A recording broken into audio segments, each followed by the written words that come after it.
हरे शरणं हरे शरणं हरे शरणं हरे शरणं।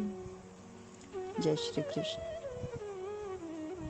संसार में जितने भी भक्त हुए, हर भक्त के जीवन में अनेक लीलाएं, अनेक तरह से उन्होंने भगवान के प्रेम को, करुणा को दर्शाने का प्रयास किया और उनकी हर लीला, हर कर्म भगवान के प्रेम का ही प्रदर्शन करता है। जिस प्रकार छोटी सी आयु में भक्त प्रहलाद राक्षस कुल में जन्म लेकर भी प्रेमी भक्त थे, विष्णु के प्रिय थे और हर एक परिस्थिति में उन्हें विष्णु नारायण ही दिखाई देते, हरि ही दिखाई देते। जब वे अपने गुरुकुल में शिक्षा ग्रहण कर रहे थे तो राक्षस गुरु उन्हें अपने पराये काम, क्रोध, मोह इन सब का पठन करवाया करते और उन्हें मेरा, पराया, तेरा ये सब भाव उन्हें अच्छे नहीं लगते। वे मन में हरि प्रिय थे, विष्णु प्रिय थे।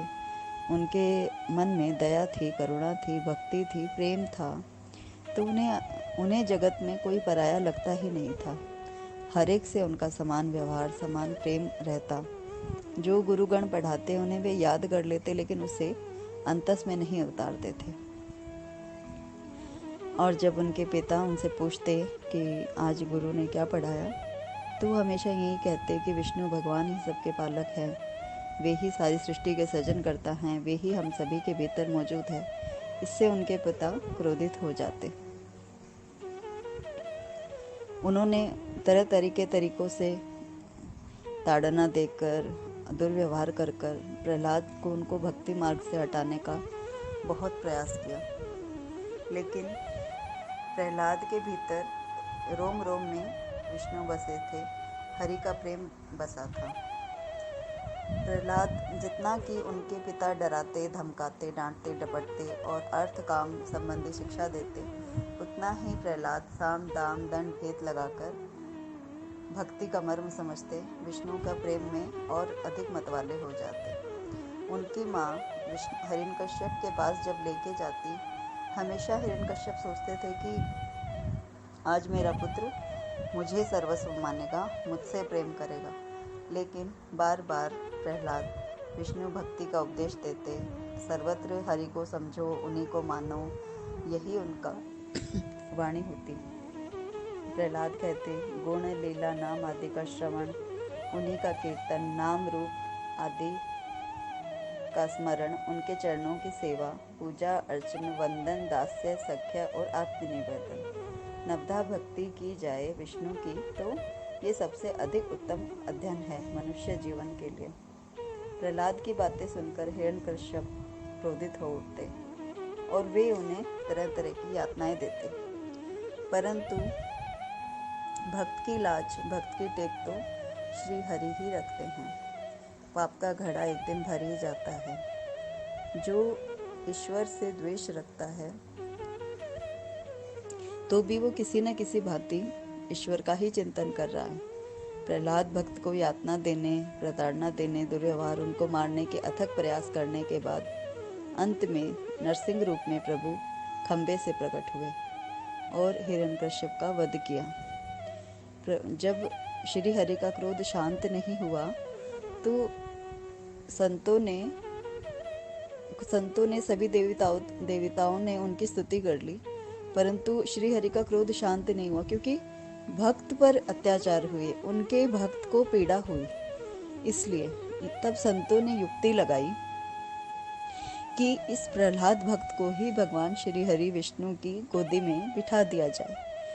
और एकदम क्रोधित, खून से सने नाखून, भयंकर अंगारे सी जलती आंखें और आधा सिंह और आधा मनुष्य देह में नरसिंह भगवान एकदम क्रोधित अवस्था में, उनके होठ फड़फड़ा रहे थे, उनको भयंकर गुस्सा, क्रोध की अवस्था थी। उस टाइम भक्त प्रहलाद, जो आयु में सिर्फ 5 वर्ष के थे, संतों ने उन्हें हिरण्यकश्यप की गोदी में बिठा दिया। जो ही भक्त को भगवान की गोदी में बिठाया, भगवान उनका दुलार करने लगे, उनको सहलाने लगे, उन्हें प्रेम करने लगे, क्योंकि भगवान का चित्त तो भक्त ही चुराता है और भक्त का चित्त भगवान चुरा लेते हैं। ये ऐसी दिव्य अवस्था है जिसे सिर्फ अनुभव किया जा सकता है। जब चारों तरफ से विपदाएं घेर लेती हैं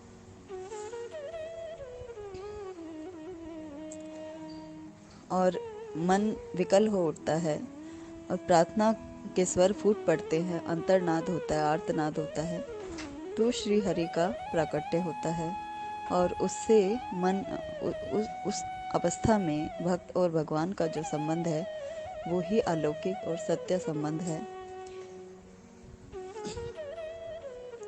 भक्तों के जीवन की अनेक चरित्र, भक्तों के जीवन की अनेक कथाएं जो हमें प्रेरणा देती हैं और बताती हैं कि जीव का और भगवान का क्या संबंध है, उनसे प्रेम करने का कौन सा मार्ग है।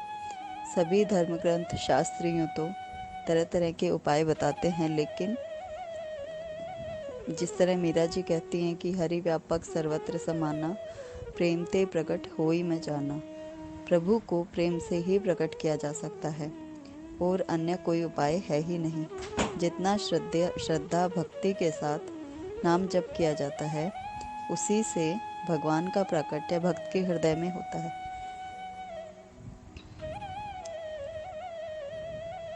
भक्त चाहे कोई भी हो, कर्माबाई हो, सखूबाई हो, जनाबाई हो, गोरा कुम्हार हो, अनेकानेक भक्तों से संसार भरा हुआ है, लेकिन जब जब भक्त हुए तब तक भगवान भी अवतरित हुए। उनका प्रेम अपने भक्त के कदम कदम पर भक्त की रक्षा करता है।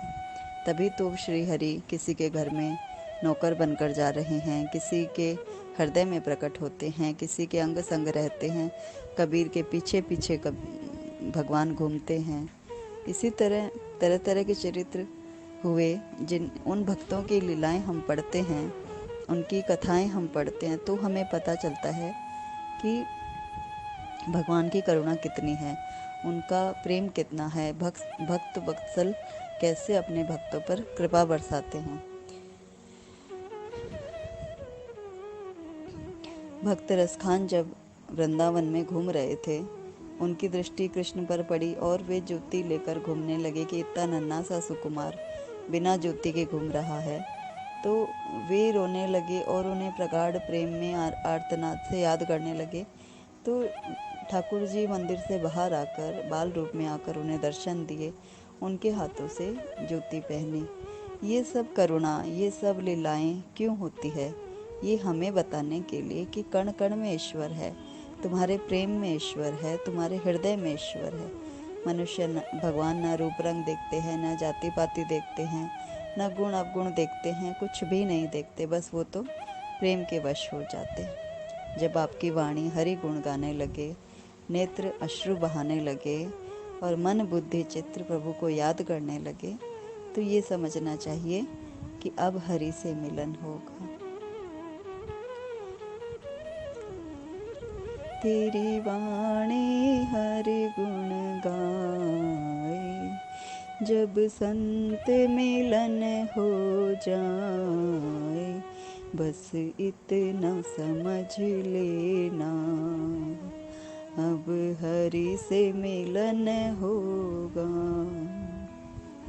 इसलिए जब जीवन में संत आते हैं, भक्त आते हैं, सत्संग आता है, ये कृष्ण की अहेतु की कृपा है, उनकी करुणा है जो हम पर बरसने लगी और अब हमारे जीवन में हरि का प्राकट्य होगा। जय श्री कृष्ण।